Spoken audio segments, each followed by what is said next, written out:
Social మీడియాలో కానీ మీడియాలో కానీ దయచేసి చెప్తున్నా, నేను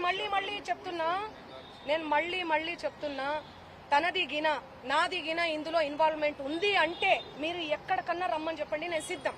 మీడియా మిత్రులందరికీ కూడా చెప్తున్నా, నాది ఇన్వాల్వ్మెంట్ లేదు ఈ కేసులో అని అంటే గిన మీరు ఆ సుబ్బు అనే అడ్వకేట్ ని మీరు ఏం చేస్తారనేది నాకు మాట ఇవ్వాలి. సిద్ధమా? దానికి చెప్పండి, సిద్ధమా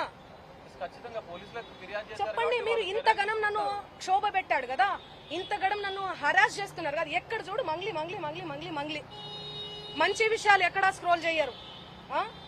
ఈ విషయాలు, ఈ నెగటివిటీని ఎందుకు ఇంత సెన్సేషనల్? మీరు మీడియాను అస్సలు తప్పు పట్టలే. నేను మీడియా అదే చెప్తున్నా, నేను ఏమని చెప్పా, మీడియా ఫ్యామిలీ నుంచి వచ్చాను చెప్పానా? అదే చెప్తున్నా నేను. మీ పేరేం పేరు? సాగర్ గారు. నేను అదే చెప్తున్నా, మీడియా ఫ్యామిలీ నుంచి వచ్చాను సాగర్ గారు. ఇన్స్టాగ్రామ్ లో ఆ రీల్స్ అవన్నీ మీ చెల్లి మీదనో మీ అక్క మీదనో వస్తే మీరు ఎంత బాధపడతారు. నేను అదే చెప్తున్నా. మీడియా నుంచి ఒక్కొక్క మెట్టెక్కి సింగర్ గా ఇంత డెవలప్ అయ్యారు కదా, మిమ్మల్ని ఎందుకు టార్గెట్ చేస్తున్నారు? అది మీరు చెప్పాలి. మీరు ఏమనుకుంటున్నారు దానికి సంబంధించి? నాకు తెలియదు అది, ఎందుకంటే నేను మీడియాలో వచ్చి ఇంటర్వ్యూలు ఇస్తలేనను, మరి ఏమో నాకే తెలియదు. ఎందుకంటే నా పని చెప్తుంది, నేను పని చేసుకుంటూ వెళ్తున్నా, నేను పాటలు చేసుకుంటా. ఆయన అదే చెప్తున్నాను కదండి, బిగ్ బాస్ కోసం ఫేమస్ కోసం అని చెప్తున్నాం కదా. ఆయన కేవలం ఫేమస్ అవ్వాలి, ఫేమస్ అయ్యే దానికోసమే ఇదంతా చేస్తున్నాడు. ఆయన మాటలు మీరు చూడండి. నెక్స్ట్ ఇయర్ బిగ్ బాస్ వస్తే నేను వెళ్తాను. శ్రీముఖి అంటే నాకు క్రష్.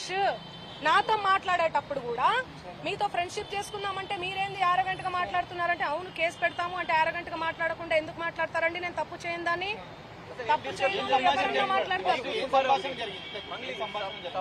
నేను మీకు వీడియో చూపిస్తాను, ఆగండి, చూడండి ఎలా మాట్లాడుతున్నారు,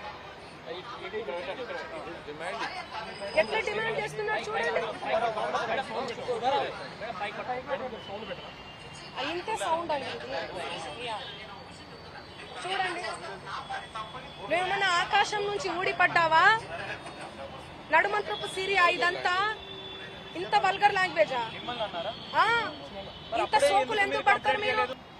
నా అప్డేట్స్ దయచేసి చూడండి. ఇన్స్టాలో నేను పోస్ట్ కూడా పెట్టడం జరిగింది. దీనికి నాకు ఏ సంబంధం లేదు. బాధితులకు దయచేసి పోలీస్ శాఖ వారు న్యాయం చేయండి. నేను బాధితులకు ఖచ్చితంగా ఉంటా నేను బాధితుల తరపున. చేయబోతున్నాము, లీగల్ గా వెళ్తున్నామండి మేమంతా. మా లాయర్ గారు మాట్లాడతారు. నేను ఇప్పటి వరకు మాట్లాడాను కదా, మాట్లాడండి లాయర్ గారు.